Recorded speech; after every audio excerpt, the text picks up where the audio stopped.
Hi students, welcome back to my channel.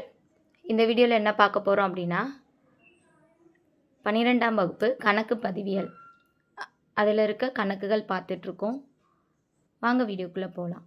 So நம்ம பார்க்க போகிறது 12ஆம் வகுப்பு கணக்கு பதிவியலில் பாடம் 4ல் இருக்கக்கூடிய பயிற்சி கணக்குகள். ஸோ அதில் 3rd சம் வரை போட்டிருக்கோம். நெக்ஸ்ட் நம்ம பார்க்க போகிறது 4th சம். ஸோ பாருங்கள், பயிற்சி கணக்கு 4.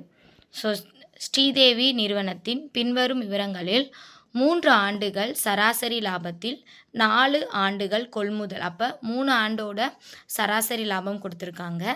கொள்முதல் ஆண்டு எத்தனைன்னு எடுத்துக்கணும்னா 4 ஆண்டு என்ற அடிப்படையில் நற்பெயர் மதிப்பை கணக்கிடவும் அப்படின்னு கேட்டிருக்காங்க.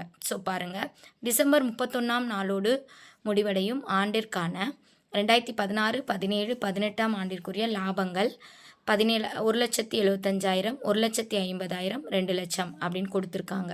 ஸோ இதை வச்சு நம்ம என்ன பண்ணணும்னா சராசரி லாபங்கள் கண்டுபிடிக்கிறதுக்கு வச்சுக்கணும்.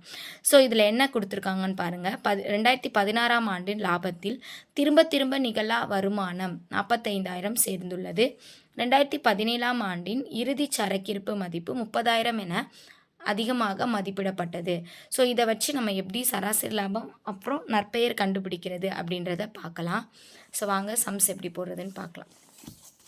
ஓகே, ஸோ இதில் என்னென்னா இவ்வளோ நேரம் நமக்கு திரும்ப நிகழா வருமானம் அந்த மாதிரிலாம் இல்லைனால நம்ம டைரெக்டாக என்ன பண்ணிட்டோன்னா ஸோ ஃபார்முலா படி சப்ஸ்டியூட் பண்ணி ஆட் பண்ணி எத்தனை இயர் இருக்கோ அதோட டிவைட் பண்ணோம். நெக்ஸ்ட்டு இதில் என்னென்னா இந்த மாதிரி டேப்லர் காலம் போடணும். ஸோ இதுக்கு என்ன ஹெட்டிங் கொடுக்கணும் அப்படின்னா சரி கட்டப்பட்ட லாபம் கணக்கிடுதல் அப்படின்னு போட்டுட்டு எத்தனை வருஷத்தோட லாபம் கொடுத்துருக்காங்க 2016, 2017, 2018. ஸோ அதோட லாபம் 1,75,000, 1,50,000, 2,00,000 அப்படின்னு சம்பளம் கொடுத்துருக்காங்க. அதில் ஃபஸ்ட்டு ஒன் பாருங்களேன். அதில் என்ன கொடுத்துருக்காங்கன்னா 2016ஆம் ஆண்டு லாபத்தில் திரும்ப நிகழா வருமானம் 45,000 சேர்ந்துள்ளது அப்படின்னு கொடுத்துருக்காங்க. ஸோ இந்த திரும்ப நிகழா வருமானம் அப்படின்றது பார்த்தோம் அப்படின்னா அதாவது ஒரு நிகழாத வருமானம் சடனாக ஒரு இன்கம் வருது. ஆனால் அது பார்த்திங்கன்னா எல்லா வருஷமும் ரிப்பீட் ஆகாது. ஓகேவா? ஏதாவது ஒரு சில சமயங்களில் மட்டும் நம்ம என்ன பண்ணியிருப்போம்னா ஒரு இன்கம் வந்திருப்போம். ஆனால் அது மற்ற வருஷங்கள்லாம் அது ஏற்படாது அப்படின்றது தான் இதோட மீனிங். ஸோ அப்போ அந்த வருஷத்துலேருந்து இந்த திரும்ப நிகழா வருமானம் அப்படி இருந்தால் எந்த வருஷத்தில் கொடுத்துருக்காங்களோ அதை நம்ம என்ன பண்ணணும்னா கழிச்சு காட்டணும். ஸோ 45,000. ஸோ 1,75,000லேருந்து 45,000 கழிச்சோன்னா 1,30,000 நமக்கு கிடைக்கும்.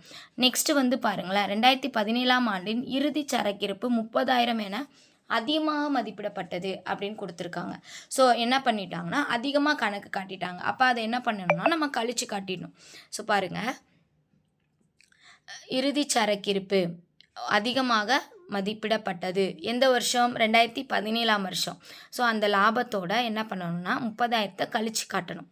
ஓகே, ஒரு வருஷத்தோட இறுதி சரக்கிருப்பு தான் அடுத்த வருஷத்தோட தொடக்க சரக்கிருப்பு அப்படின்னு நம்ம பார்த்துருக்கோம்.